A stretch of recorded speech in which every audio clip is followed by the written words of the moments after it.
Look, at Hardee's, we think that if you're hungry and you have $5, you deserve a satisfying meal. Like one of our new $5 All-Star meals, loaded with American classics like a charbroiled double cheeseburger, hot dog, fries, drink, even a warm cookie. But hey, if that's not your thing, you can always break out your degree in menu engineering, piece something together from the other guy's value menu. Or just swing by Hardee's and get yourself a real meal. The $5 All-Star meals. There's no better way to spend $5. Price of participation may vary. Prices higher in Alaska and Hawaii. Tax not included. Live.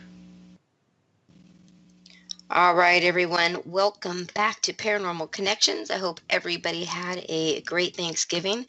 As many, I guess, found out, we did not do a show last Monday, or Thursday, actually. It was just our week off because of the holidays. So tonight I'm back, and boy, oh boy, do I have a topic for us tonight. And it took a special weekend to do this. Yes, and for everybody who's listening in, you obviously recognize that voice if you listen to the Top Secret News radio show we do on Thursday night. That's my co-host, best friend, and one of my lead investigators of our PPRS paranormal group out here in Sacramento, Renee Chavez. Hey, Renee. Hey, I had some more leftovers from our dinner, and it was just still delicious. You're making Lily background because see, I tried to tell you. Lily was so frustrated she just has to stick around and just pop in and just say something every once in a while. So, but it was a crazy. I would say this is probably one of the craziest past weeks I've had in a long time, and that's saying a lot because I have a pretty crazy life anyway. But between the last 2 weeks of being in the hospital, then getting out of the hospital and having to deal with, home health nurses and IV treatment and changing agencies and people screwing up their jobs. And it was absolute hell. And, I thought, okay, all right, I'm just going to let all this go. I'm just going to do some meditation. Halloween, Thanksgiving, I stayed by myself. I listened to some jazz, and past couple days I've just been listening to the rain, but none of it's helping. Because no matter, it seems like just about the time that everything starts I get sick and it starts to kind of curb away, somebody does something. Somebody says something. And it's so profound that I feel obligated that I have to bring attention to it. And this is one of those weekends. And I know, Renee, you've been kind of following what was going on, and for many people who are listening tonight, or whether you be a lover of the show or a hater of the show, I have a feeling we're going to have a little combination of probably both tonight. I'm going to open the lines open tonight for callers. So if either side you'd like to call in and voice your opinion on tonight's subject, you are more than welcome. Tonight's subject is going to be the paranormal field versus the occult field. First of all, can the two of them work together, or should the two worlds stay apart? And, this all kind of started over the past few days. I had a person that I considered a friend, had her on the show many times, and she's a psychic and a witch, and she was wanting to start a talent agency. She was wanting to start, get her feet wet in the paranormal world, trying to start a new business where she would be a PR person, talent agent. And again, being in this field in the public eye for the last 15 years, I've seen many come and many go. As we all know, anybody who's in the paranormal field, we don't charge. We just don't charge. We don't charge to help our clients. We don't. And the occult it's customary that they charge for their services, whether it be a curse or uh, I don't know, what else do they do, Renee? They do readings, tarot, Oh, cleansings, cleansings. house cleansings, all those, but they charge for all of those things. So, I tried to be the friend that I am and tried to explain the paranormal field because, look, guys, all right, we know that we have usually at least 700,000 live listeners a night, if not more. So I thinking that at least 95% have to be either in the paranormal world or interested in the paranormal, or you might be a hobbyist. You never know. But it's not like somebody who's just flipping through Spreaker or flipping through things. Like you have to be connected in the world of the paranormal to know about the show and know about how to find it. So I kind of, like I said, I kind of figure that that's people who are listening. And so when I come across things like this, I want to get the paranormal fields and the listeners' opinions on this topic. And, Renee, I invite you as well. And I'm not asking anybody to be on my side per se. I am completely okay with agreeing to disagree. Always have been, always will be. But when you personally attack me, you personally affect people I call friends. You disrespect me. It changes things a lot for me. Not so much wanting to help support this person and make the connections that they need to or what they want to do, give them advice, things like that. No, not so much anymore. So we're going to talk, I think, first about charging versus not charging for private clients who are having activity. And I mean, to be honest, and Renee, you know that because you're on our team. We have never ever charged for an investigation, nor will we ever. No. None of us are in it for fame or to make money because there really just is no money to be made in this field. Even when we were, offered, to have, a show following our team and so forth, but that's not what we're about. We're about helping people. I've always said, unless I knew that we could have complete, control over, so that we could guarantee that the real stuff would be put out there, I would never go on TV. And again, I don't care about any of that.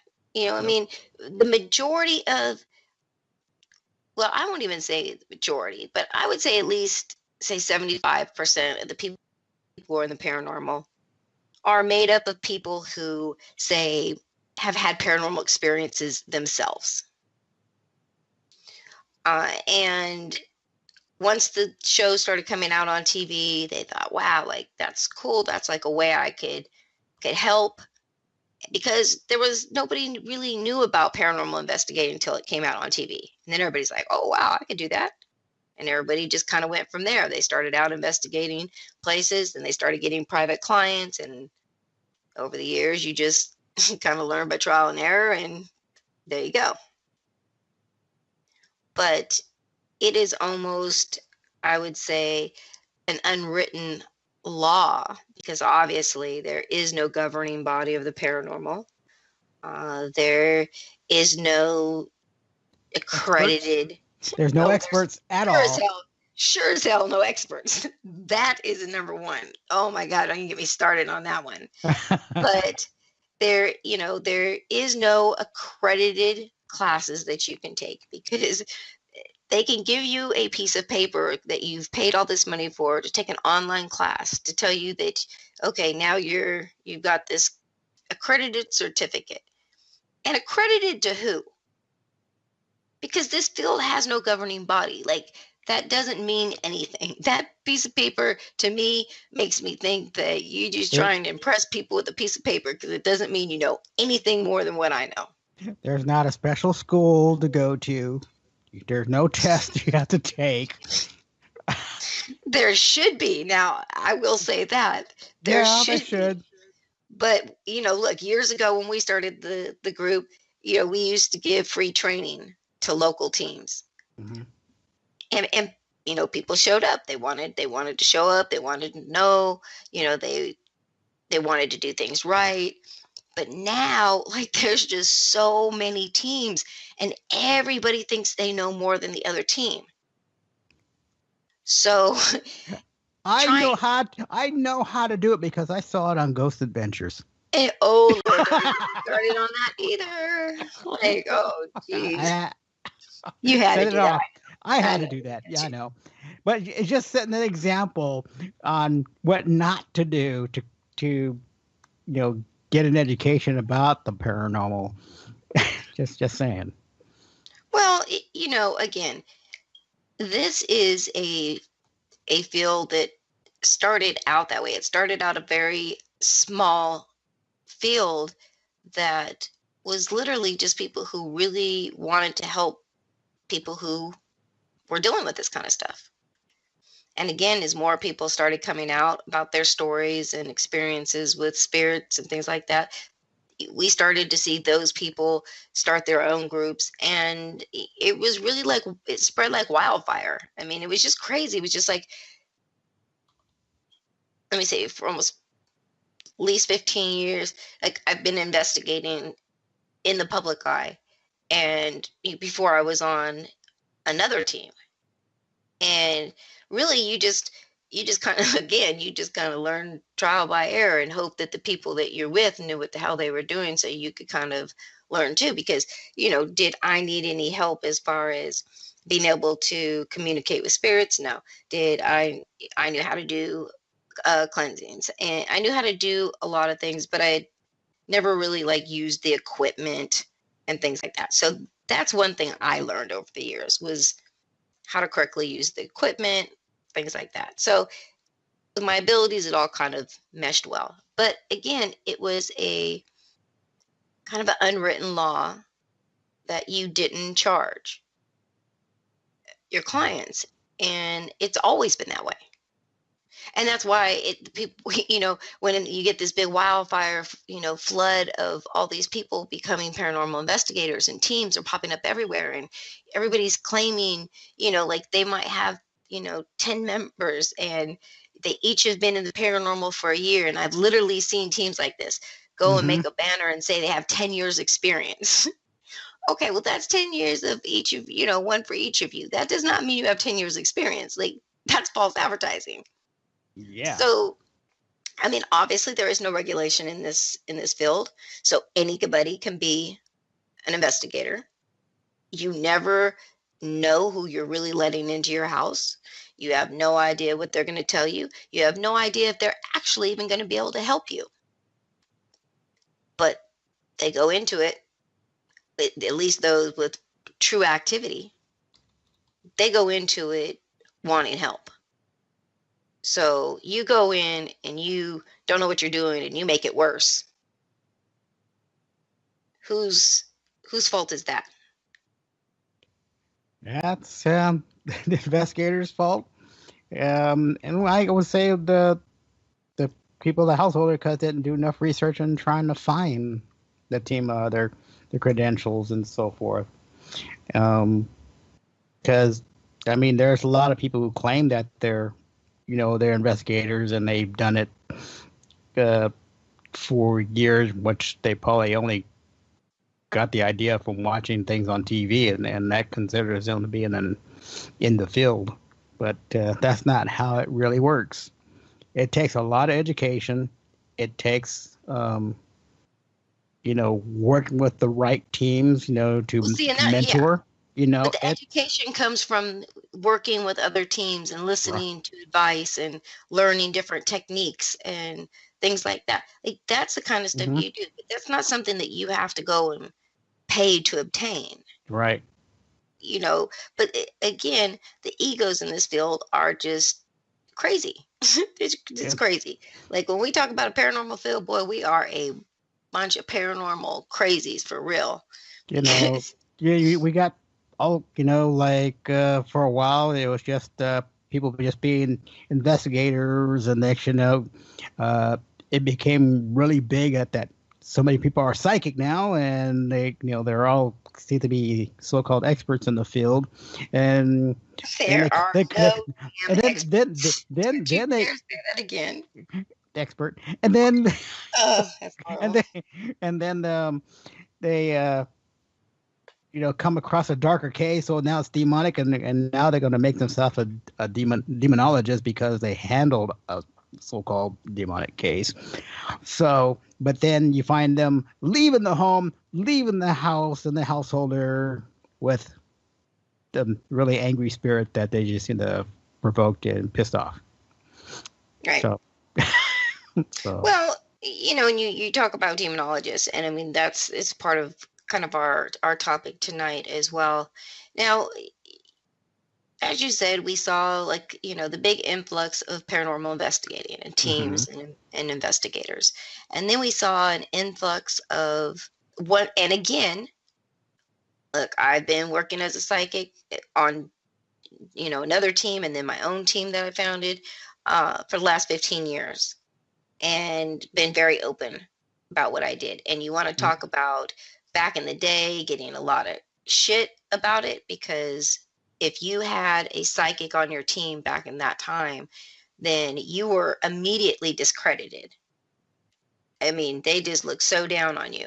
But as soon as Dead Files came out, and then other Right. things started, showing psychics and how they could help in the cases and how the information they get, along with equipment and the history of the location, all can fit together to make a better puzzle, put together.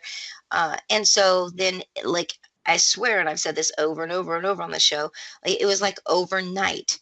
I was just seeing so many people that I knew, like, changing their name on Facebook from, say Marie Smith to now Psychic Marie Smith, and Psychic Medium Marie Smith.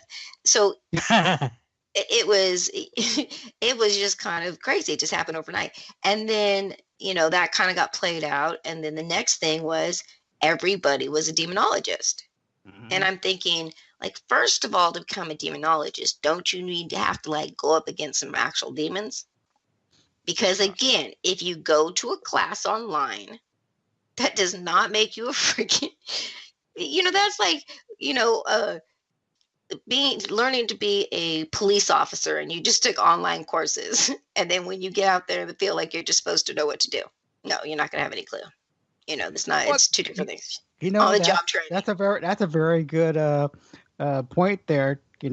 For an example, to be an officer, going out in the field, do you know how to use your tools? Do you know how to use your sidearm?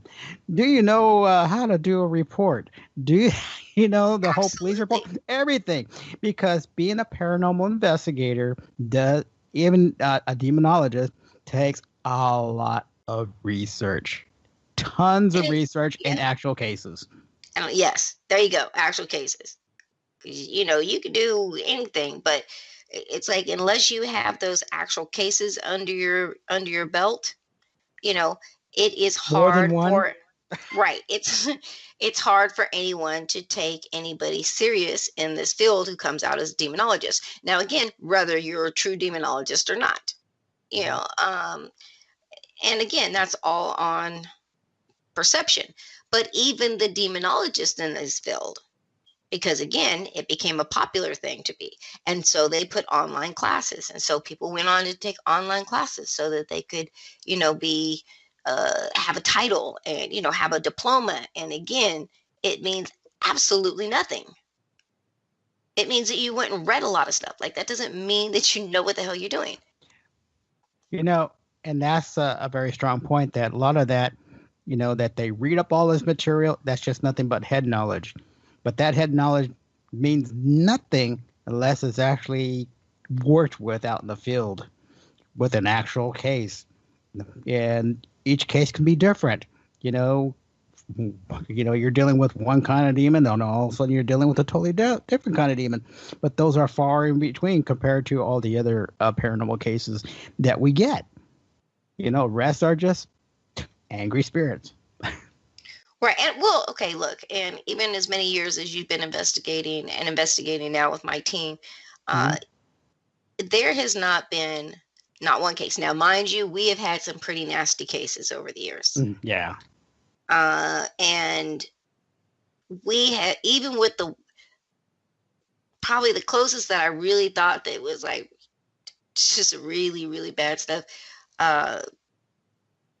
Even with that one, I still, even with that, we were able to handle that. Like I've never in all these years, in 15 years, when actually, because I did it probably for 10 years before it was ever, like a field. I didn't have any equipment. I just would know somebody who knew me, and they'd say, oh, like things are going bump in the night or things are falling off the shelves. Do you think you could go over? And because they knew what I did, they knew that I was psychic. So I would just go in and just see if I could pick up on any spirits that were in the house. And so again, it was kind of like paranormal investigating, but without any equipment or having to prove anything to anybody or have a whole team or anything. I just went in and did what it did, and that was it. So again, it's really on the job training is how you learn. And we have different categories in this field.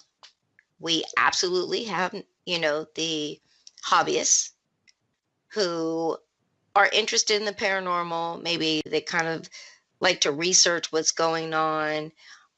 They don't do it all the time. They don't invest in a lot of equipment and put a lot of money into doing this because it's just a once in a while thing. They usually stick to conferences and haunted locations. And cemeteries.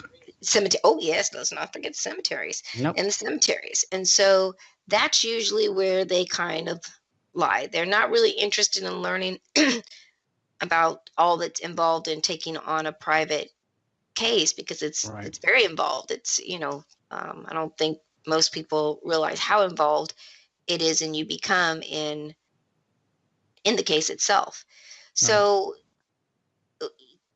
we got the hobbyists and that's where they're at. And then we've got the paranormal investigators that are usually new investigators, new teams that are going to locations or have been going to locations maybe for a year or so. And now they're kind of tired of that. Like they actually, want to have an actual client. And so they take on a client. Sometimes it works out really good. Sometimes it works out really, really bad. And you never know because you never know, where the team learned from. Right. They went on and they learned from ghost adventures.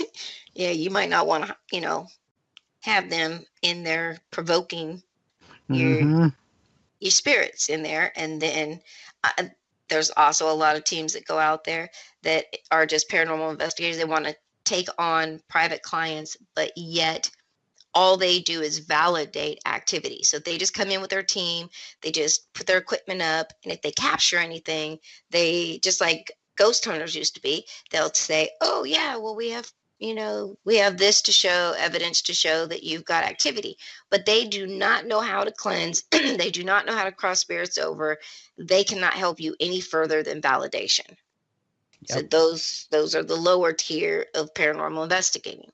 Then you have the paranormal investigators, again, have been in the field maybe a year, 2, 3 years. They're at this point taking on private clients, and they're still new to the field. There's still a lot of things that they'll probably encounter that they're not sure about. They might have had lots of cases that they were very successful in, but they also may have cases that weren't so successful and maybe they needed to bring somebody else in or something like that. But again, nobody ever charged. Right.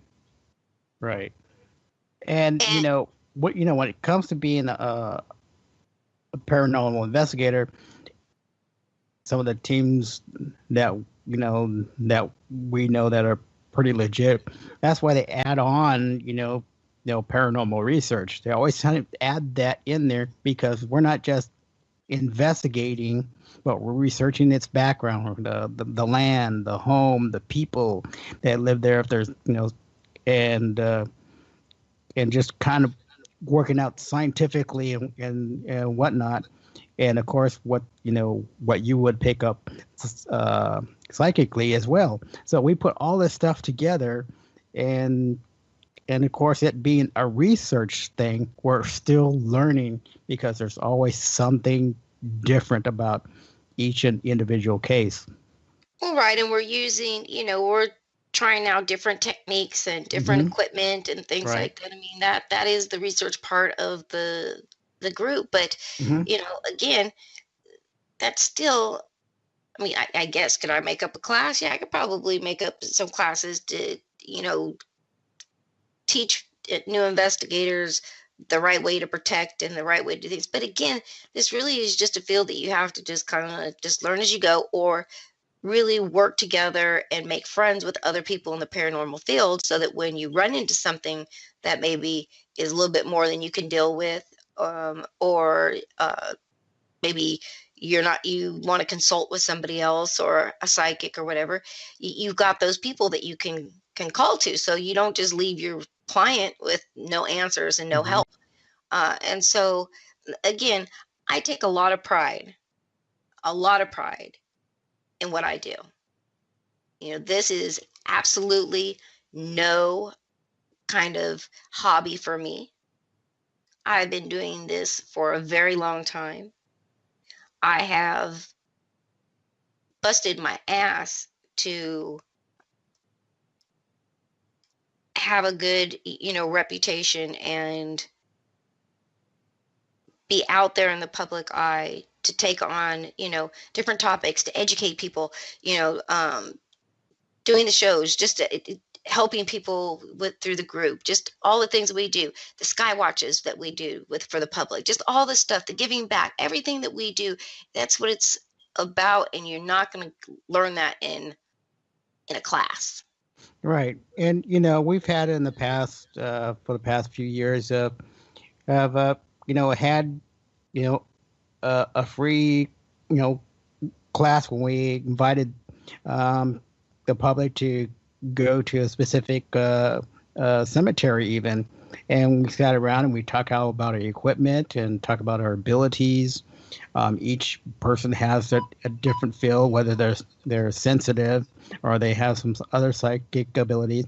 And of course, we talk about the equipment, the EVPs. And then we actually show them how the equipment actually works. And then we go around the cemetery to see what we pick up. Each one gets to get what it feels like, and then we come back together and find out what we found out about our journeys there inside the cemetery. So this shows how this educational work works, the way we do it with people. And I know many other paranormal teams do the same thing, because they want people to understand what it takes to deal with the paranormal and to understand it. But I've seen it decrease over the last few years. I mean, before, everybody was trying to do YouTube videos on Paranormal Investigating 101 and how to use equipment correctly, how to do all this different stuff. And then it just seemed like everybody just It's stopped, dropped. because everybody had their own damn opinions on how to do things that nobody could agree. People wanted to, then they said, okay, if you're not on a television show, but you're going to you're going to be investigating, it's all these unwritten rules, I'm telling you, that people just make up and it just sticks. So they say, if you're going to be an investigator or a team that's going to be taken seriously in this field, then you need to post all your evidence and videotape everything and blah, blah, blah, blah, blah. Well, for what? That's Like, now. whose validation do you need? I mean, either you're going to be able to help them or you're not. And the thing is as soon as you put evidence up, even in the paranormal field, you're going to have half the people that are going to say, oh my God, that's amazing evidence. And the other half is going to say, oh, I've got an explanation, an actual, like a natural explanation for this. Or I'll So, just say one word: fake. oh, well, I'm sorry, three different things that they could come up with. Or they could just say that you're a fake and completely just trash you, bash you, and throw you out. Like this field, the one thing I've learned over the years is not for the weak. Yeah. Gotta have thick skin on this one. Oh man, you got to be like a freaking alligator, or Wow, you armadillo. said alligator. Wow. That's the only. Well, I wouldn't mind. No, I don't even wouldn't want alligator on me. Period. But I was gonna say there's scales on me, but that's too much. Oh, see, I completely just fried my brain. It's just mentioning a damn alligator now. I can't get it out of my mind. That is horrible. But you're okay. You're okay. Like deep breath. Deep breath. Okay, well, let me ask you a question. Okay. Let's go back a little bit because when we were talking about, demonologist, possessions, exorcisms, things like that. Now, I will say I know Bill Bean and I do know Jeff Leeper, and I know them both personally, and they do deliverances. But again, in the occult world, they have demonologists or people who claim to be demonologists. They do exorcisms. They have spells. They have potions. They have herbs and jewelry, all kinds of things. Some of them, do certain sacrifices. I mean, there's all kinds of stuff that's gone into it. From But various again, cultures for right, centuries. Yeah. right. But and with that field, it's a little bit different. It's a very dark part of the field. And I do believe that there is a place for it. I think that in the occult world, that is probably where you will find maybe an actual demonologist or something, because people who really deal with this are not worried about being recognized or noticed or being made famous. They really usually kind of stick to the shadows, and the people they're supposed to help are brought to them. So I do feel that they can work together, but what's your opinion on, like, how often do you really think it would be necessary for either a demonologist, for an exorcism or whatever, in this field? Just the cases that we've had. We've had some, some crazy cases that you mentioned earlier, but nothing that required a demonologist. Didn't even have to involve a priest or whatever or anything like that at all. Because those kind of cases are rare. So because thanks to television, someone gets a scratch and everything's always demonic. But and I beg to differ with that, because there are other spirits that are just trying to get your attention, or you just happen to piss one off. Absolutely. Like we have had so many cases of so many different types of spirits, and again, human spirits. I'm not even talking, some kind of negative entity. We've had a few of those cases as well. I've been attacked. I mean, there's been all kinds of crazy things that have happened, while investigating. Mm-hmm. But again, it's never required me to go to a demonologist. And then at that point, because the occult world does charge for their services and for the things that they use. See, I'm going to admit, like, we are kind of dumb, because if people always think that they're going to get into this and it's going to be fun and it's going to be all, playing and having a good time and getting scared until something really, really, you really get faced with something that really scares the hell out of you. And then a lot of people take off, and then they don't ever come back. The whole scared thing, that everybody seems to pump up, even on television. They pump up this whole scare factor. What was that? Or they find themselves running. That is one of the rarest things. I've never had a run from a spirit of any of the cases that we've done. And it's, knowing you and me, if somebody's running from a spirit, we're running toward it, where the action is. Absolutely. I mean, and again, we make the wrong decisions sometimes too. When I was in Oregon, look, whatever was in the basement told me the night before, don't go in there. And Christine always wants to go against the grain. And I went down there and I paid for it dearly. But I'll tell you, I won't be doing that anymore. I will be listening, and and again, do I think that like a demonologist would need to be brought out for something like that? No, and okay, even say in a case like the Oregon case, and felt like, okay, we need a demonologist to be part of this. First of all, am I going to want to find what is probably a real demonologist in the occult field and pay them all kinds of money to come and get rid of it? Or do I go with a demonologist that is in the paranormal field helping, that's for free, but we really have no idea if they've ever even had any real cases of true demonic possession or demonic activity? So you kind of have to take your way, I guess, your choices.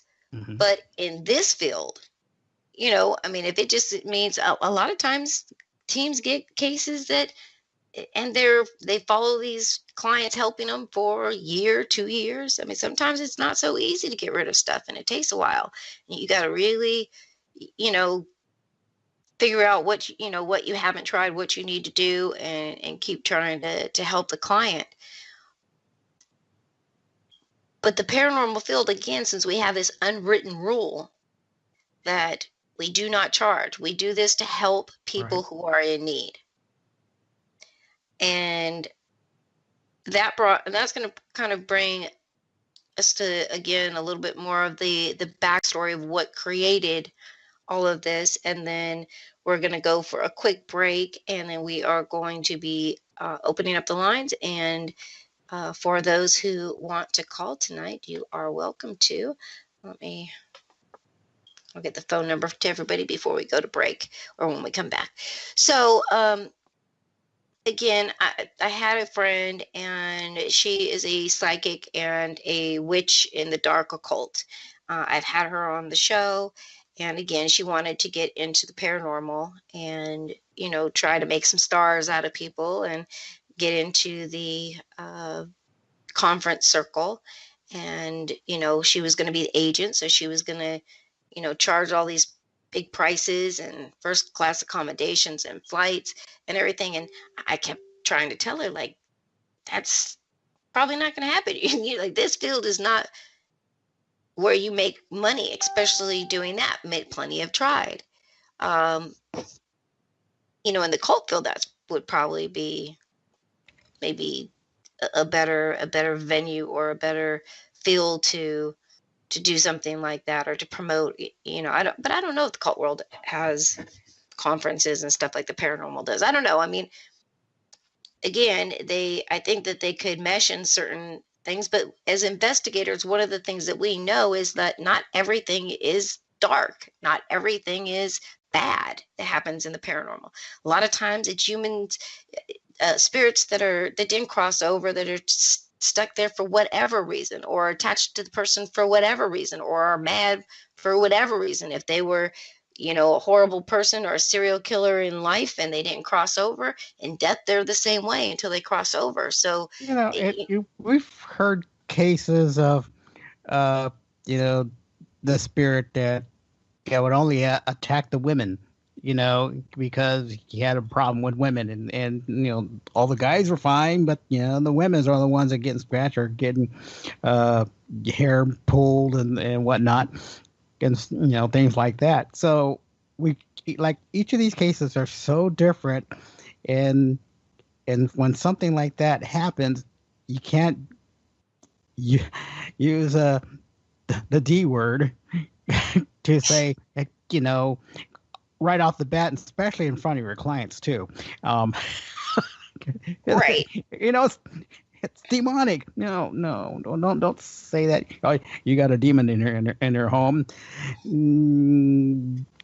Okay, you just gotta refrain from using that from the get go, from in front of your clients, um, because we need to have the exact evidence before we proclaim that, oh, this is something a little stronger than we than we expected. Then that's when we start looking at our other options, you know.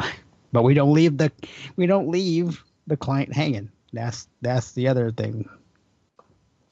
Yeah, well, again, I could see where it could mesh and maybe work together, the two Hmm. fields, but I think that the wedge in between is the charging Yeah. people. And those two, at least not anytime soon, are never going to mesh well.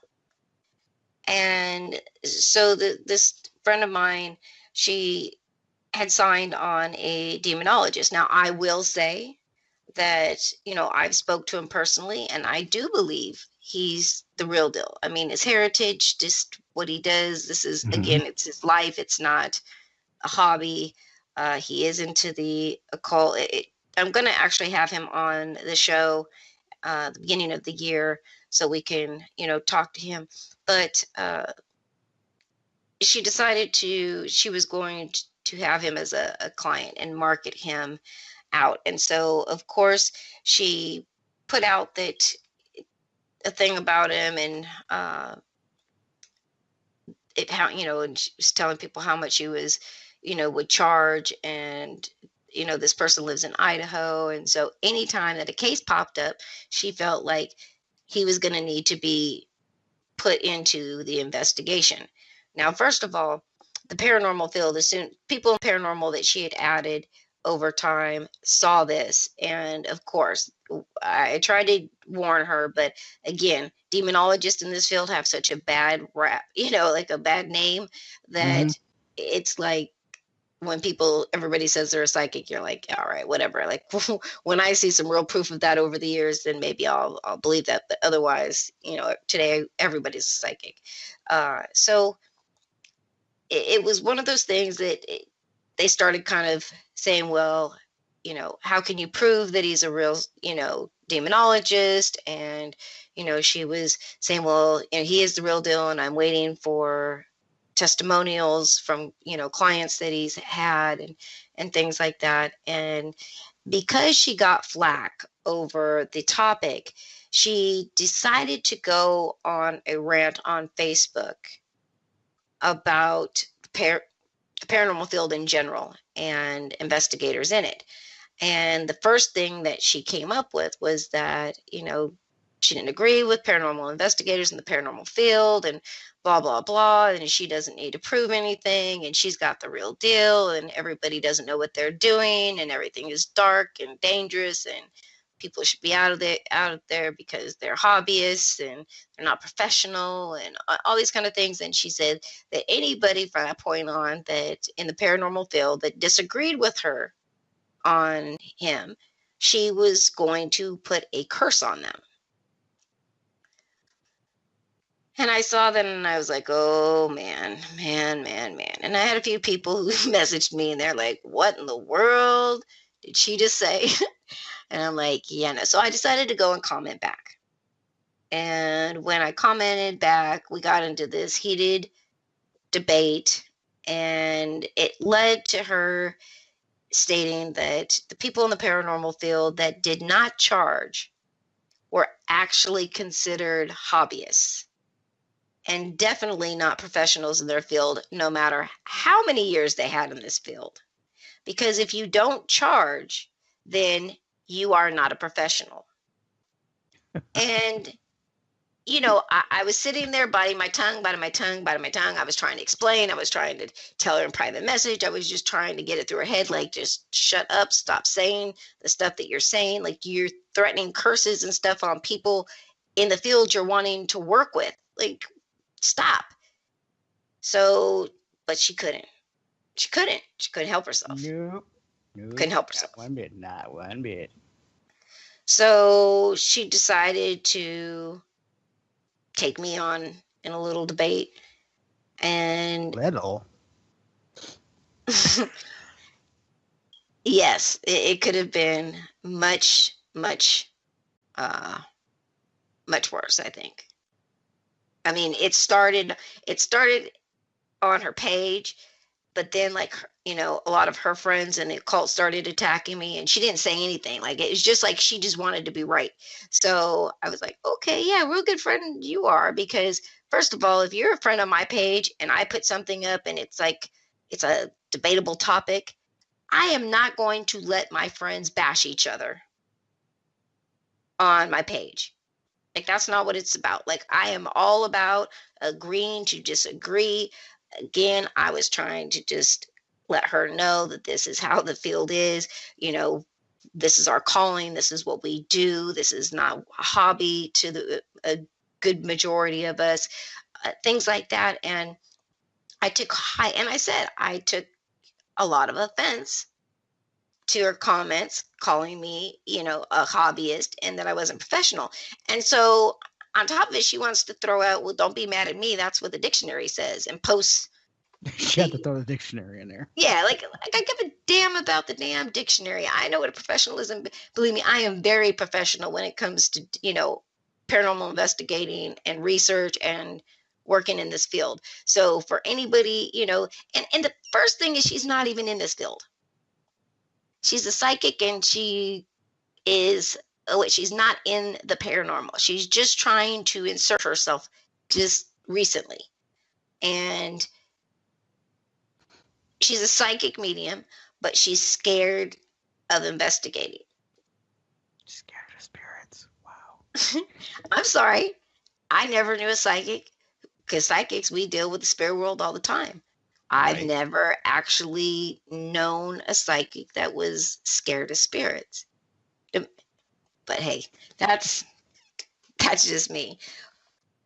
But what do we got? About 3 minutes.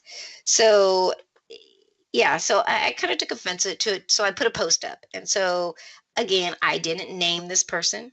And and I really went back and forth on if I was going to call this person out by name. But the more that I thought about it, I thought, no, this would be just what they'd want, for her to get some extra publicity.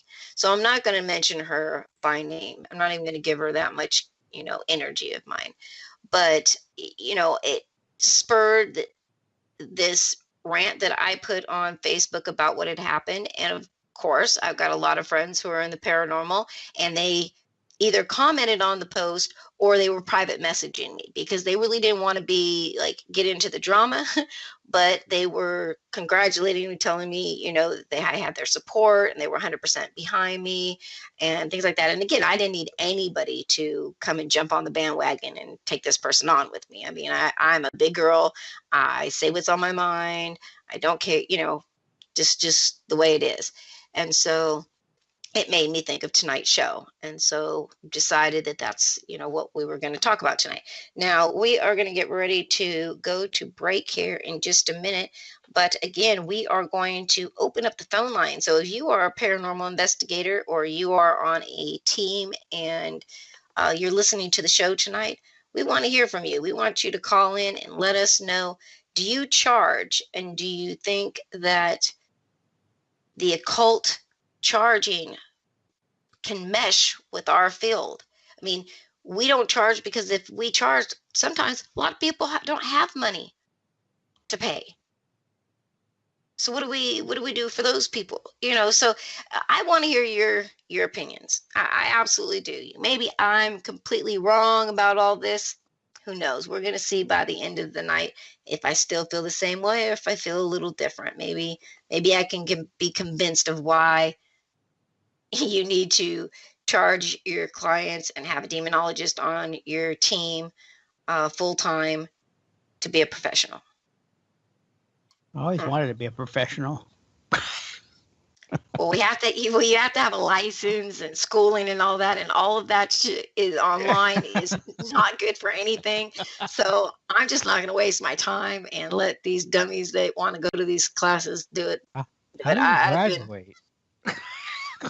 You take an online quiz at the end of the course. Oh, okay. All right, everybody. If you want to call in, the number is area code 504-273-7379. We're opening them up now. Go ahead and call in during the break. If you call during the live show, please make sure you mute your mic once you are dropped into the call, and make sure that your speakers on your computer are off, unmuted. All right, we will be right back with Paranormal Connections.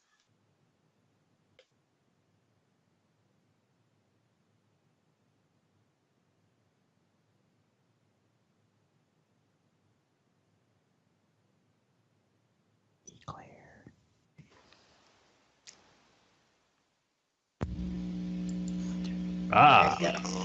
I was going to say, we asked him to do one thing, and his ass is not paying attention. No, I'm here. But watch what y'all saying, because y'all still being recorded.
2, 1, and you're back.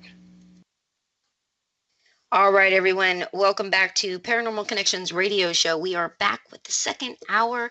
We're taking your calls and we're talking about the paranormal versus the occult. Should we be charging? Should we be doing it for free? Do the two mesh?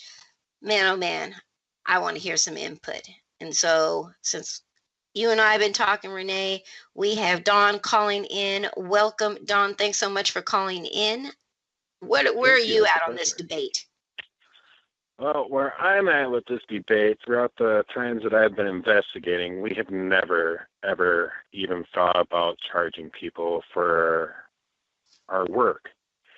And occult or not occult, involving yourself in the paranormal, we are here for our clients. And I just really believe that there should not be any type of fees that we charge our clients to help them, because we're there to conduct investigations and help them. Because not all people can, like you were saying in your show, is not all people can afford to pay somebody to come out. So Right. I feel as a true investigator that has studied vigorously and researched and read everything that they can on the paranormal and stuff, I feel it is our duty to reach out to those people that are in need and stuff. And as far as the occult, I mean, there's some good things that they could bring in. They could amplify energy and activity, Mm-hmm. but also there's the aspect of what exactly are they allowing in to your Right. investigation. Right. That's a very good point, because somebody was saying the other day that if, say, a demonologist goes in thinking, he's trusting the psychic that sends him in there, that there's demonic activity there, and he opens this portal, to deal with this so-called demon, and it's not a demon, but it lets something in, that could be even more dangerous. I mean, it's just, what are your thoughts on demonologists in general? As a team, first of all, how long have you been investigating, and have you ever had to call in a demonologist, or maybe had a case that you couldn't handle yourself? We have never had a case that we couldn't handle ourselves. We've always have a strong, firm religious belief Okay. and stuff, and we always fall upon that for when times do get hard. And we've never had to call upon a demonologist. And also, I've read books on demonology and stuff like that. I've got the Encyclopedia of Demonology and stuff. And what I use that for is understanding the different type of demons that could affect a person and how to spot and get that information about that kind of demon and There you stuff. go. And I will not use any type of rituals or anything like that because it's against my beliefs and stuff. It's just our group, we have crucifixes, we have holy water, we have sage, just in case that those things do come across. And we take into consideration that, the paranormal field is extremely dangerous. And we never know what we're going to come across. We never know what happened in those houses that we go into prior to the people that have owned it. There Right. could have been a satanic occult that could have lived there, or somebody could have refixed an abandoned house where cult members could have went in and performed rituals and stuff like that. Those things, sometimes we just don't know. So Now- we take That's our it. That's- precautions. That's Right. an interesting point too, because even when we've went on some cases, and we were not too far from here, that we had a case. It wasn't demonic, but they were saying it was a dark spirit, but they're not sure what it was, but it was extremely dark.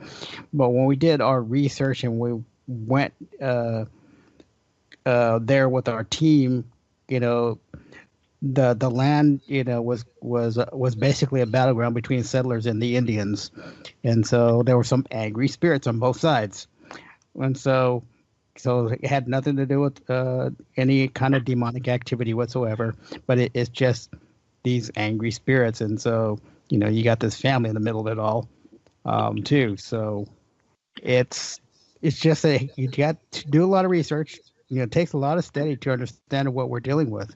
And a lot of times, like you said, we just don't know until we actually start doing some research about it, about the land and so forth. And Don, Yeah, how long and have you been investigating? I've been investigating for going on 9 years, and Okay. all my knowledge and stuff I got from a guy that's been doing it for 25 plus years. See, that's what I'm saying. See? That's what I'm saying. Yeah. I mean, And so, again, I really think, I mean, I'm sure you would probably agree that, I mean, again, you can take online classes, you can watch television shows, and none of this prepares you for some of the things that you encounter while you're investigating. And it's not for everyone. Like, it's not a joke. It's not a game. yeah. And that's how I feel too, because, you know, I found that researching and everything like that, a lot of the cases, it's not the house that's haunted or anything like that. It's the history of the land.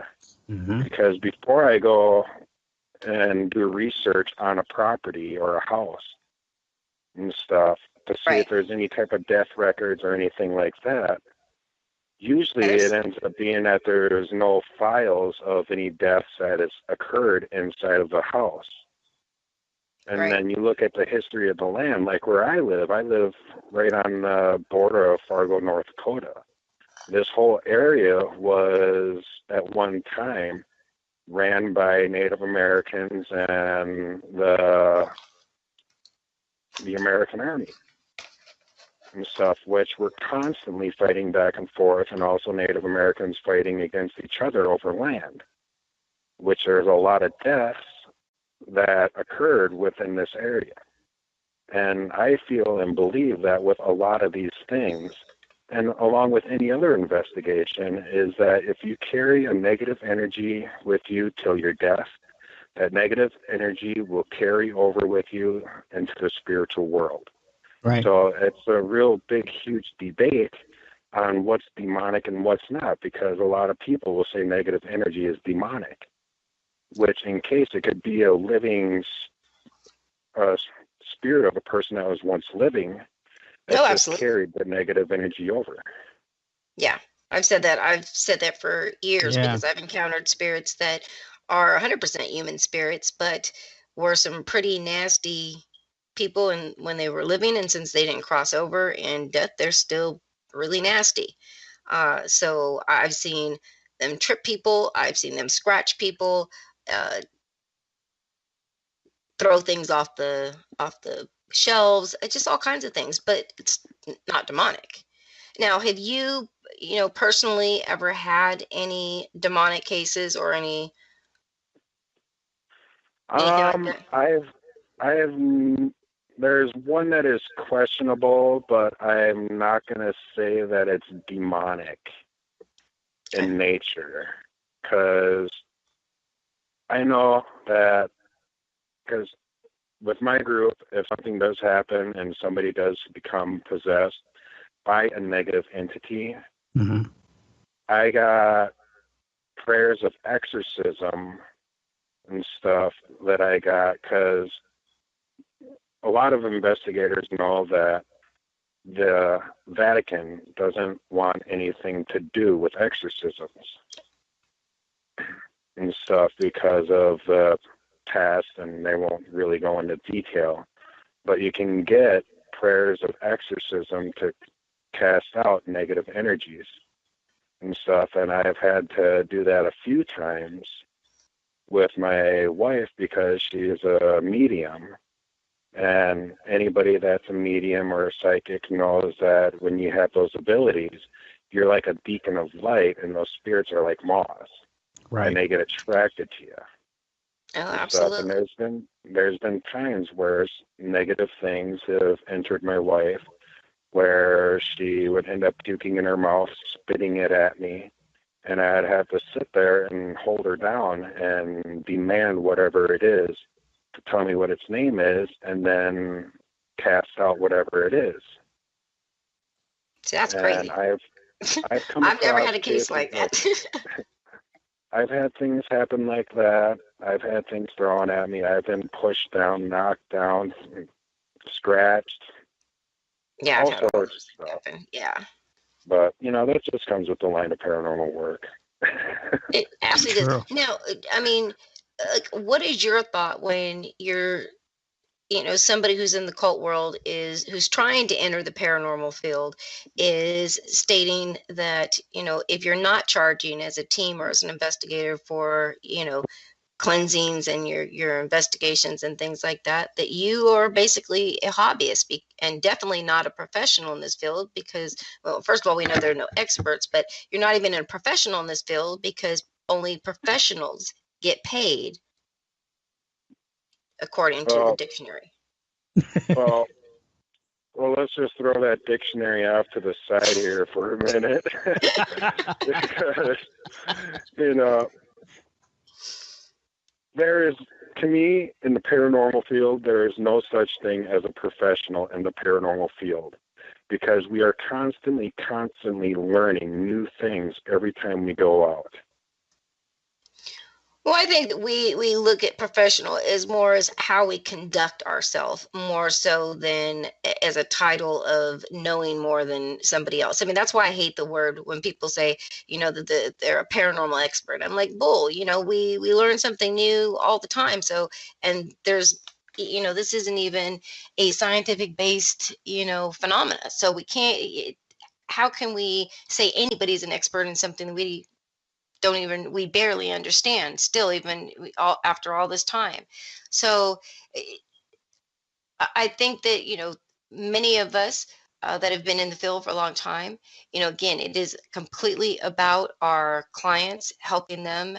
We conduct ourselves professional. Now, I do know that there are some teams out there that it's kind of crazy. They're, drinking before they investigate, or they're, you know, using Ouija boards that they don't understand how to open and close them correctly, just some reckless, stuff. But for the most part, I would say that, the people out there do conduct themselves very professional in this field. They take it serious. It's not just a hobby to them. And Yeah, we go out there exactly. the best that we can to help the clients. And hopefully, if you've been in the field long enough, you've met some people so that if it is something outside, what you can handle or what you're knowledgeable in, you have someone to help you or whatever. But again, I've never heard of anybody, charging. I mean, how do you feel, bringing the occult in and they want to charge our clients?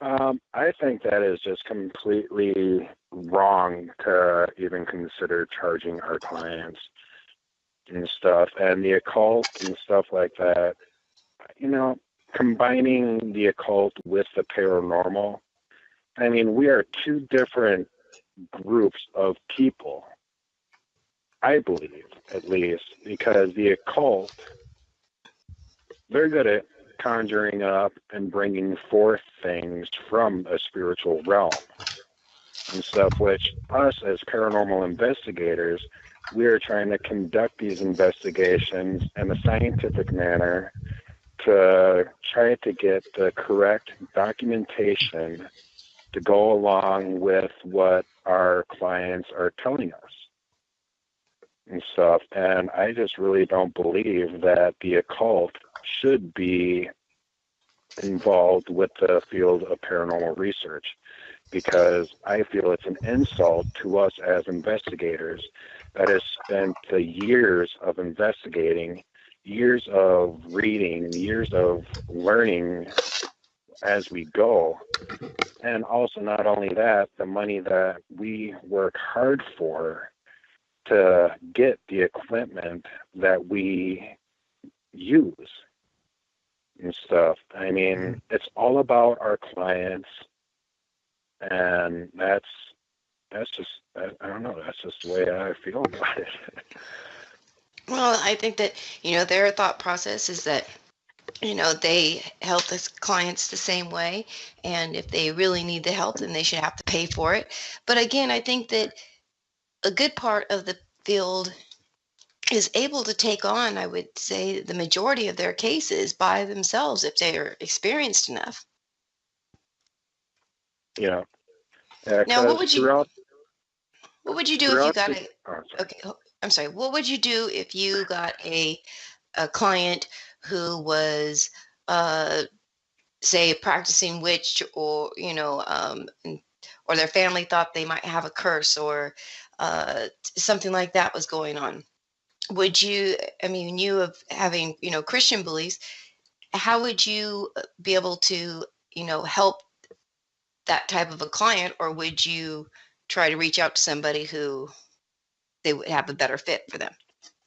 Well, I would actually still consider in taking that client, because to me and my investigation group, clients are our clients. They wouldn't have reached out for us unless if they wanted answers. See, my group, we don't sit there and look at people and what their belief system is and discard them and turn them away because of their belief system and stuff. We accept all people's beliefs, and we treat them as if we would want to be treated with respect, and then we would go forth into the investigation and try to focus only on what their claims are at that moment of what they're telling us, to see if we can actually find anything that is paranormal. And then from there, see what they want us to do, if they want us to cleanse and purify the place, because there's also the Native American backgrounds that I have as well, that I use. Well, it's interesting when I'm getting some private messages in, and a lot of people, again, it's saying, we're listening in, we support you 100%. We feel like we're supposed to be helping people in this field. It's not a hobby. It's what we were born to do. And it's similar to what I was saying earlier. For some of us, rather we grew up with paranormal activity around us, or we have a big, a huge interest in helping people that are dealing with this.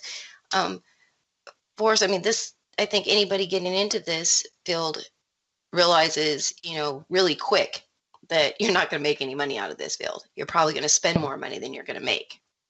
Exactly. With the equipment itself. Just trying to get the travel. The travel, yeah. right? Well, I think the last piece of equipment, I threw down $150, and I only have an $11 an hour job. Right. And when, we get the supplies, whatever it is that we need, to do the cleansings or whatever we're going to do. And, they get the aftercare, and, I don't know. So you're saying you just don't see the two fields meshing at all? I really, honestly, don't. I mean, yeah, there is some benefits to it, but then again, that's like we were saying before, we don't know what exactly they're going to bring in. Speaking on behalf of our group, I would not allow any occult to join in on any of our investigations and assist with any of our clients. Okay. Well, I mean, hey, that's an honest opinion. Lori from Facebook she says that the occult and the paranormal do not mesh. 100%. Exactly. That's what she's saying. That's her opinion, 100%, and that's how she feels about it. Lori, thank you so much for sending that. And I know Lynn, who's one of our longtime listeners, she was saying the same thing on the post today, and she's been vocal as well on some of the posts about this. And again, really all of the interaction and responses that I got on all of the posts were really what we're saying as well, is that, this field is about helping people. It's not about making money. So if for you it's about making money, then maybe the occult field for those people who want to charge in the occult field, because again, I know a lot of people who are in the occult field and they don't charge for. I've had to go to them before and I've never been charged. My clients have never been charged. If that's what they're looking for, I mean, I know people, but again, to be charged this exorbitant amount of money, this woman I was talking about, she was saying that some people in the occult, charge in the upwards of thousands of dollars for what they do. And I'm like, who has thousands of dollars to get rid of a demon? I'm gonna have to Yeah. do Mhm. the bargain one, and I'm gonna have to Yeah. go with the free teams that say they can get Yeah. rid of it and take my chances. I'm just putting my head down right now after what you just said, because, I was sitting there thinking, I was like, these groups that are charging people money, because we know that there's paranormal investigators, or claim to be paranormal investigators, that are out there charging people $50, $100 to do an investigation, and then come up not being able to find anything because, documenting evidence is not a promised thing in the paranormal field and stuff. Right. Or they And just make some shit up so that it scares the hell out of the client.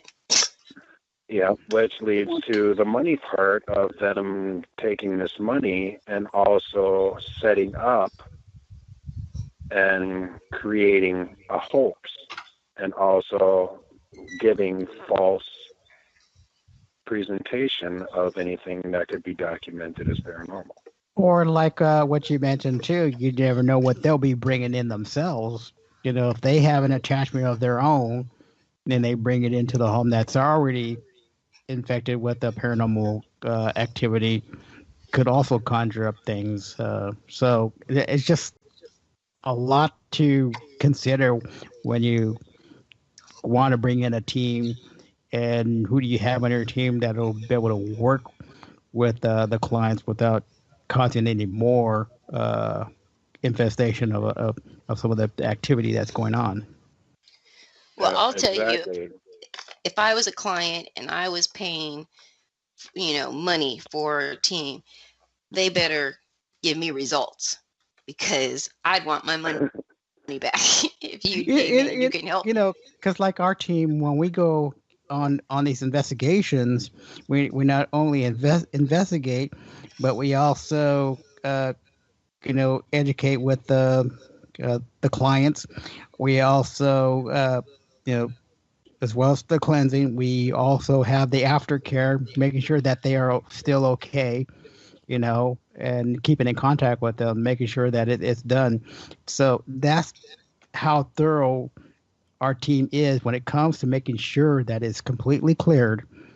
And like I said, also with the aftercare and education, and the do's and don'ts kind of thing.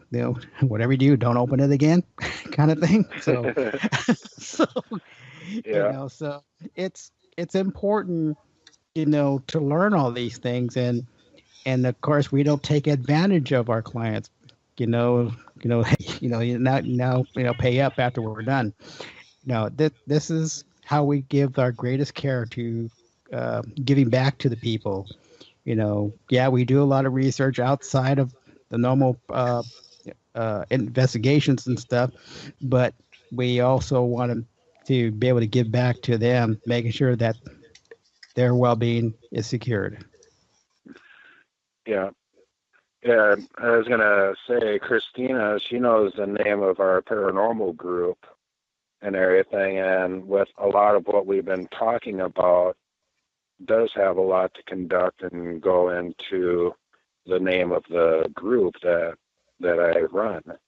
Yeah, absolutely. Stuff, which is the Spirit Road Paranormal Society. And the reason why I came up with that is that when we get into the field, we are all on a spiritual journey. Mm-hmm. And that the spiritual journey, we're being guided down this road and stuff, and that's the spiritual road of our journey, crossing over and helping out those in the spirit world and in this world. Absolutely, yeah. That's what we like to do when we help these people to, have the spirits cross over, and to do the complete cleansing. But also, before as we arrive, we want to go in with respect of both sides, the householder, the client, and the spirits, because we want to be able to communicate with them to make them feel comfortable enough to trust us that we're there to help them. Yep. Yep. And my first client I will never forget is that we helped a spirit cross over. Mhm. And before there was this thickness, this heaviness that Mm-hmm. only a paranormal investigator could really feel, and this deep, thick, solid energy, tingling sensation around you. And it was like, well, this thing is not happy. It needs to leave. And then when we did our setup and everything, we had a meter down and everything. And when I asked whatever it was to cross over, and realizing at that moment there's this energy burst inside of the client's house. And I'm sitting there and I'm looking at the meter, and all the lights just flare up and then went down. And directly after that, I had this feeling and emotion of where I just started crying and everything, because the thickness and the heaviness was gone. And it's like I looked around, and with a tear coming from my eye, I look over at our client, and she's sitting there and she's crying because she could feel the energy shift Mm-hmm. from heavy to extremely light to absolutely no feeling at all of any type of negative energies within her house. Wow. Wow. It's kind of like the spirit that's been trapped down, in on the property, and then finally been released, and that's a way of it's thanking you and feeling the emotion that's being free. So that's more like a tears of joy kind of thing. Yeah, And you had that effect from it. Whoever was around it, who also felt it. yeah. Which, I've become extremely sensitive ever since I started into this field. And there's some things that we can be happy about as investigators, is as in feeling that happiness of helping out people, which with charging people, it's kind of like a dead feeling. You really don't get that feeling if you're charging people money and helping them out and stuff like that. It's just kind of like a dead feeling. Yeah. Well, I know for me, I mean, I grew up with paranormal activity around me. There was nobody out there that was teaching, young psychic kids that, these were abilities. We had no idea what was going on. So growing up, having to just try to figure the paranormal world out on our own, and now we're, part of a field. For many of us, it's like our way to give back. It's the way to help Yeah. people when we couldn't get any help, or we didn't know any better, or, so now we can help other teams, we can help other clients, things like that. So again, to charge somebody for that, I don't think that makes them any more professional than the people who are doing it for free. Exactly. And that's exactly how I feel about it too, is because, the profession means, well, okay, bring in the dictionary. Okay, let's bring in the damn dictionary. Bring in Everybody the their damn damn dictionary. dictionaries. Means to get paid for what you do. And, I'm no professional. I don't get paid. But I have enough knowledge to know what's good and what's bad within this field. And I'd agree with that. knowing that I can sit there and help somebody out and rid of whatever it is that's there is what's going to be the payment for me to make me feel good inside, because that feeling of helping somebody out is what's money cannot touch that feeling. Well, like, what are your thoughts, when you saw or when you heard that, this this witch was threatening, and the thing is that, she wants to have a talent agency. She wants to be a PR person, but yet she's going on rants talking about she's going to put curses on anybody in the paranormal that doesn't agree with her on this subject. And like, who does that? Like, I mean, you haven't even stepped barely into the field and you're already like threatening people already. Upsetting, like the whole field. Like, they got agreed they're going to get a curse. I made a comment on the chat room and everything, and Mike saw it, and I was like, well, I'm cursed. I'm definitely cursed if that's the case. After this show and after my last ones, I got blocked, so I'm sure. And you always got to love the people that they get mad and they don't just defriend you so that they can usually still see, your public posts. They block you as if that's going to keep you from knowing what's going on. But they forget that we have mutual friends.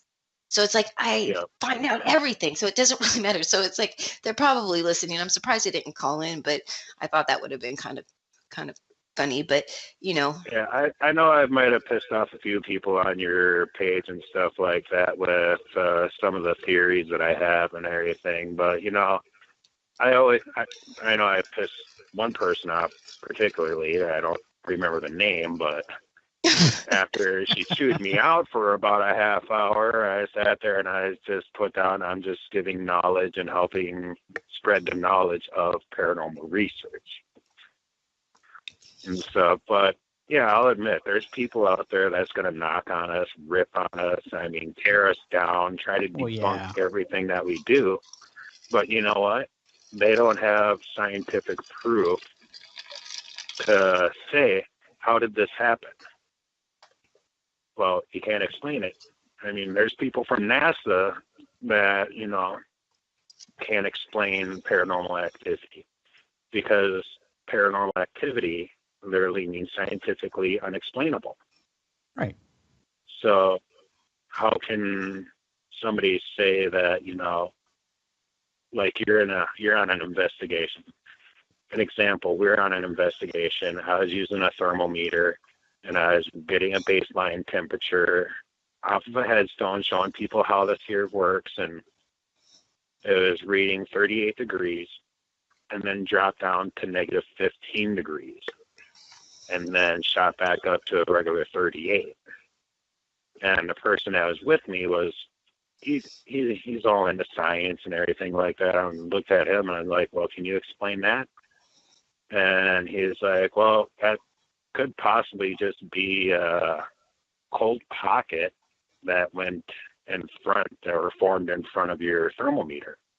I'm like, okay, that's an extremely cold pocket to drop from like 38 degrees down to negative 15. And he's like, that's a really cold pocket.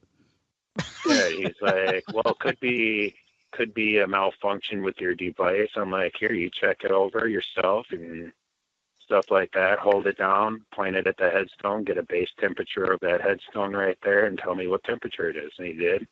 He's like 38 degrees. I'm like, all right, there you go. Automatically, it's working perfectly good again. It's just like, I love to bring skeptics out.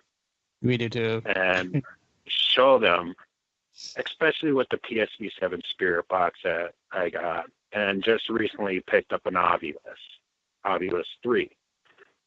And I've had my name come across that several times already on the Ovulus. Christina's probably seen my posts on Facebook. Yep. And stuff, but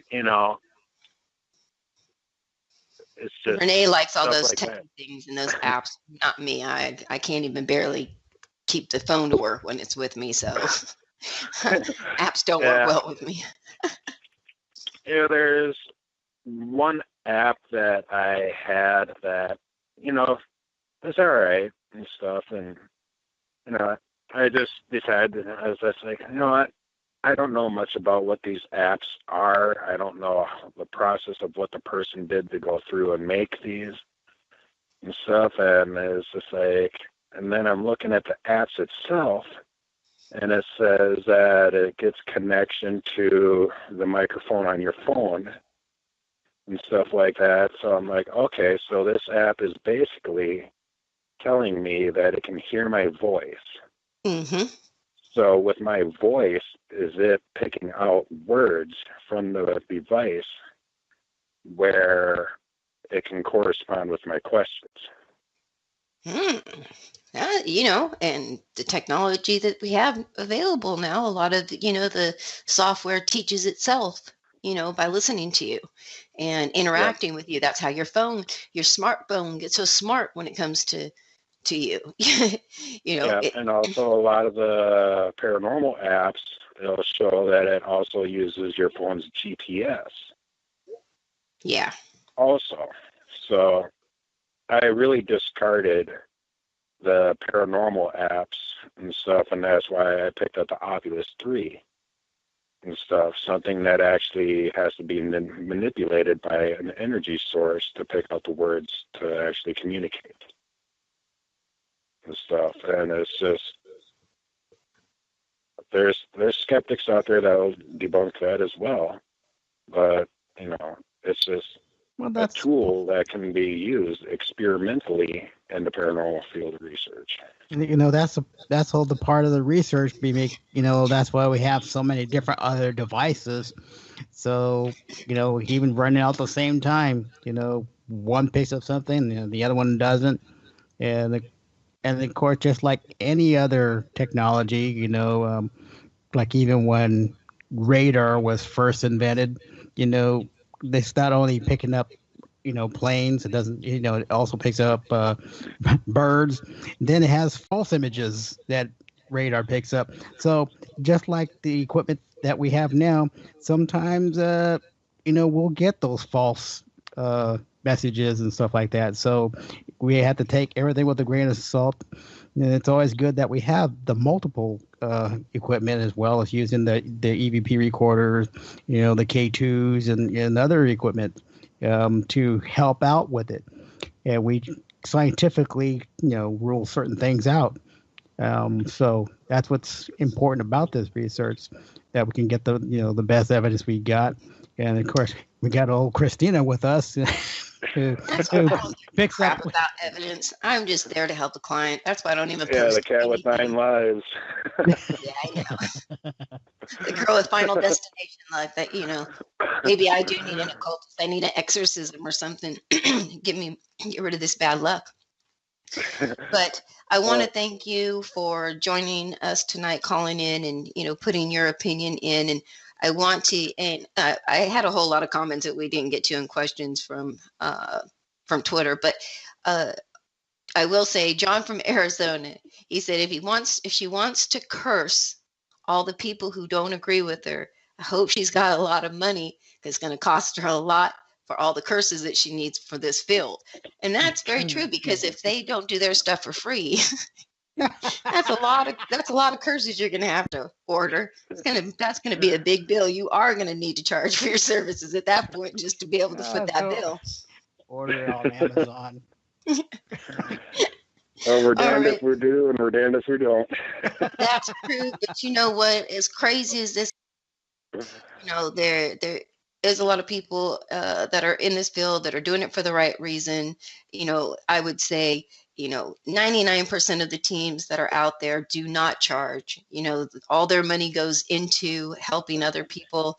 And again, it's not just clients. We give back to our community. We're trying to help, other teams. We're trying to mentor them and get them on the right path so that they're doing it the right way and not making the mistakes and different There's things. also a lot of tricks that want to talk ish to you, wifey. And there are so many that like to just talk crap about me. I don't know what it is. See, everybody loves Renee. Like Renee is always on my side, right? But nobody hates Renee. It's always Christina that they hate. I'm the big bad wolf. So The big, beautiful, fabulous.